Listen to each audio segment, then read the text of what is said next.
ओम शांति। आज 29 जनवरी 2022।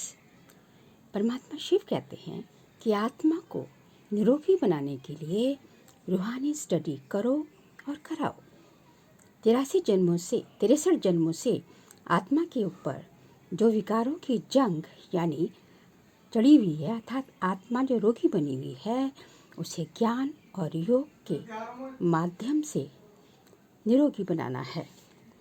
रूहानी हॉस्पिटल अर्थात सेंटर खोलने हैं। भगवान ने कहा कि अब तुम्हारे सुख के दिन आए कि आए। तुम्हें आराम पसंद नहीं बनना है, सिर्फ ज्ञान और योग की आश रखनी है। बाकी सब आशाएं छोड़ देनी है। वह तो आप जन्म जन्मांतर रखते ही आए हो। ज्ञान और योग की आश पूर्ण की तो बाकी सब आशाएं स्वतः ही पूर्ण हो जाएंगी। परमात्मा की याद कर एवर हेल्दी बनने की आश रखनी है। अभी हमको हमारी बुद्धि ऑलराउंडर बुद्धि होनी चाहिए। सर्विस जरूर करनी है, भले खामियां तो सब में है। परिपूर्ण तो आगे चलकर ही बनेंगे, परंतु शौक होना चाहिए कि मनुष्य का जीवन किस तरह कांटे से फूल बनाए। ईश्वर अविनाशी रूहानी सर्जन है और हम सब बच्चों की वे रूहानी सर्जरी करके पावन बनाते हैं। इसलिए जहाँ भी सेंटर खोलो तो वहाँ पर बोर्ड पर नाम ऐसा लिखना चाहिए कि ब्रह्मा कुमारी रूहानी ईश्वरीय विश्वविद्यालय कम रूहानी हॉस्पिटल। आगे परमात्मा ने कहा कि चित्रों के बारे में काफ़ी कुछ कहा है। सर्विस को लेकर परमात्मा ने कहा कि चित्रों के ऊपर मुख्य चित्र हैं परमात्मा शिव का, लक्ष्मी नारायण का, जगदम्बा का और ब्रह्मा विष्णु शंकर का। उसके बाद ये चित्र रावण का है। परमपिता परमात्मा ब्रह्मा द्वारा इस नई सृष्टि की स्थापना करते हैं। विष्णु द्वारा सतयुग में पालना करते हैं और शंकर द्वारा इस पुरानी सृष्टि का विनाश करते हैं। दरअसल शंकर हमारा ही तपस्वी स्वरूप है। हम सब ब्राह्मण आत्माएं योग अग्नि से ही विनाश ज्वाला को प्रज्वलित करते हैं। जो रावण, इसके अलावा रावण का भी चित्र है। रावण को हमेशा से जलाते आए हैं, तो जरूरी वो हमारा दुश्मन होगा। रावण के 10 शीश दिखाते हैं, 5 वे विकारों के प्रतीक हैं। इसके बाद से रावण जो है, राज्य जो है द्वापर से शुरू होता है, जब देवी देवता वाम मार्ग में जाते हैं। इसके अलावा बाकी जो चित्र हैं उनकी फिर अलग प्रदर्शनी दिखानी चाहिए, क्योंकि ये कलयुगी चित्र हैं। गणेश, हनुमान, कच्छ मच्छ आदि चित्र जरूर डालने चाहिए। ये सर्विस के पॉइंट्स बता रहे हैं कि चित्रों के प्रदर्शनी के लिए एक अलग बहुत बड़ा कमरा चाहिए और समझाने वाला भी काफ़ी होशियार बुद्धि का चाहिए, अन्यथा सर्विस की जगह डिसर्विस हो जाएगी। भगवान कहते हैं कि जिज्ञासु से पूछो कि परमात्मा शिव या प्रजापिता ब्रह्मा, ज्ञान गणेश्वरी जगत अम्बा से तुम्हारा क्या संबंध है। और जगत अम्बा जानते हो, जगत अम्बा ब्रह्मा की क्या है? ब्रह्मा की बेटी है, ना कि युगल।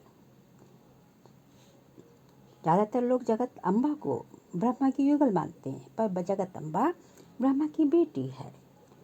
सर्विस के लिए विशाल बुद्धि चाहिए। ये नशा भी हो कि कैसे औरों को समझाएं।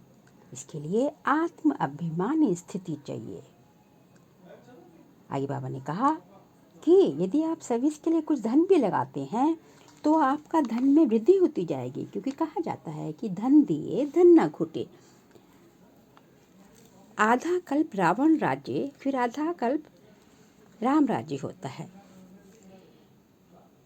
रावण राज्य से परमात्मा ही आकर छुड़ाते हैं और कोई छुड़ा नहीं सकता, क्योंकि इसके लिए तो सर्वशक्तिमान को ही आना पड़ता है। वही इस माया दुश्मन पर जीत बना सकती है। फिर सतयुग में, ये स्वर्णिम युग में, ये रावण दुश्मन होता ही नहीं। हम आत्मा भाई भाई हैं। पुराने संबंधों और पुराने शरीर का भाव नहीं रखना है, क्योंकि अब यह सृष्टि रूप ड्रामा पूरा होता है और हम सबको अपना सब कुछ देह सहित दे के सब कुछ छोड़कर वापिस अपने घर शांति धाम जाना है और फिर अपने संपन्न और संपूर्ण स्थिति अपने कर्मों के हिसाब से फिर से इस सृष्टि में, चाहे स्वर्ग है चाहे नर्क है, वहाँ आना है। ये पुरानी दुनिया अब खत्म ही होनी है।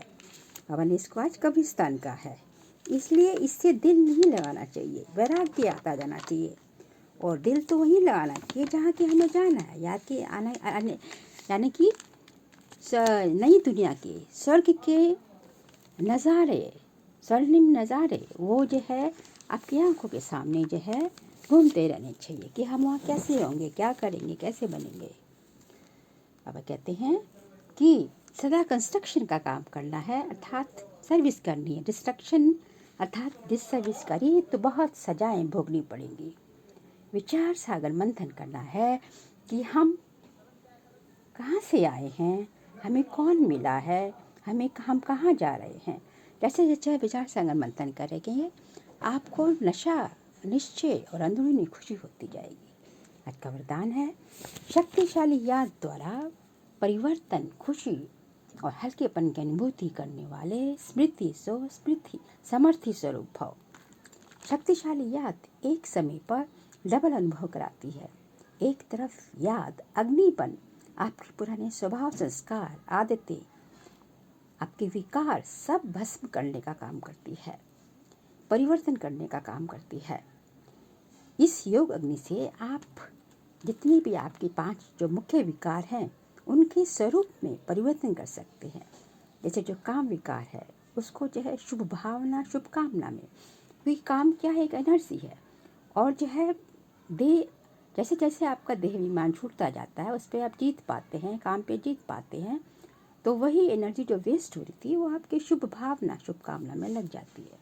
इसी तरह क्रोध अग्नि को योग अग्नि में, लोभ को शुभ लोभ अर्थात हद की चाहना को बेहद की चाहना में, कि अब हमने इस सबका जो है भला करना है, सबके लिए काम आना है, हम जो है विश्व परिवर्तन का जो है, हम विश्व परिवर्तक है। लोग मोह जो है दैहिक मोह है, उसको जो है कि वो तो दुख देता है, उसकी जगह जो है परमात्मा से मोह रखो तो वो भी एक सर्विस करेगा, क्योंकि अन्य आत्माओं को आपकी नैनों से परमात्मा दिखाई देगा, तो ये भी एक सच्ची सर्विस होगी। इसी तरह जो है अहंकार को शुभ अहंकार में, कि जो है अहंकार है देहभान, और शुभ अहंकार से आपको जो है ईश्वरीय नशा हो आपके अंदर, आपकी स्थिति रूहानियत की हो, रूहाव की हो, तो आप सेवा के निमित्त बनते जाएंगे। इस तरह जो है इस विधि से, ऐसी विधि पूर्वक याद को ही अर्थात याद कहा जाता है। ऐसी याद में रहने वाली आत्माएं ही स्मृति स्वरूप बच्चे ही समर्थ बनते जाते हैं। आज का स्लोगन है, अनुभवी वह है जिनकी दिल मजबूत और बुजुर्ग है। ज़्यादातर देखा जाता है कि बुजुर्गों का दिल विशाल होता है। उन्होंने सहन शक्ति और समाने की शक्ति के फलों का रस अपने जीवन में प्रत्यक्ष अनुभव किया होता है। इसलिए परमात्मा ने अनुभवी आत्मा के दिल को बुजुर्ग और मजबूत कहा है। तो आज का अभ्यास हम यही करेंगे कि आज हम अपनी सूक्ष्म चेकिंग करेंगे कि हम तो ज्ञान में इतने वर्षों से चल रहे हैं, पर ज्ञान हमारे अंदर कितना चल रहा है, हमारी स्थिति में दिन प्रतिदिन क्या प्रोग्रेस हुआ, या स्थिति वहीं की वहीं खड़े हैं। हम चिंतन करेंगे और यदि सब कुछ ठीक हो रहा है, अमृत वेला, मुरली, ज्ञान, सब कुछ विधि पूर्वक है, तो इसका मतलब कुछ लीकेज, काफ़ी लीकेज हो रहा है। क्योंकि यदि हम अपना समय तेरे मेरे, ईर्ष्या, द्वेष इत्यादि में व्यर्थ करते हैं, तो यदि आपकी झोली ज्ञान रत्नों से और योग से भरपूर भी है और आपके अंदर लीकेज है तो आपकी स्थिति वो बन ही नहीं सकती, क्योंकि सारा तो फ्लो बाहर से ऊपर से आ रहा है और नीचे से निकल रहा है। तो जो है एक मटका से ऊपर से पानी टैप वाटर से भर रहे हैं और नीचे से छेद से निकल रहा है, तो पानी तो मटके में भरेगा नहीं ना। तो यही स्थिति यहाँ भी है। इसलिए अपनी सारी कर्मेंद्रियों को अंदर की तरफ करना, इसलिए कहा जाता है अंतर्मुखी बनो। अंतर्मुखी बनकर सूक्ष्म चेकिंग करो, और खाली चेकिंग नहीं कर रही, आवश्यकता अनुसार उसको चेंज भी करना है, नहीं तो अन्यथा जो है दिल शिकस्त हो जाएंगे कि हम तो कर ही नहीं सकते। तो ये है आज की मुरली, आज के वाक्य, महावाक्य। ओम शांति।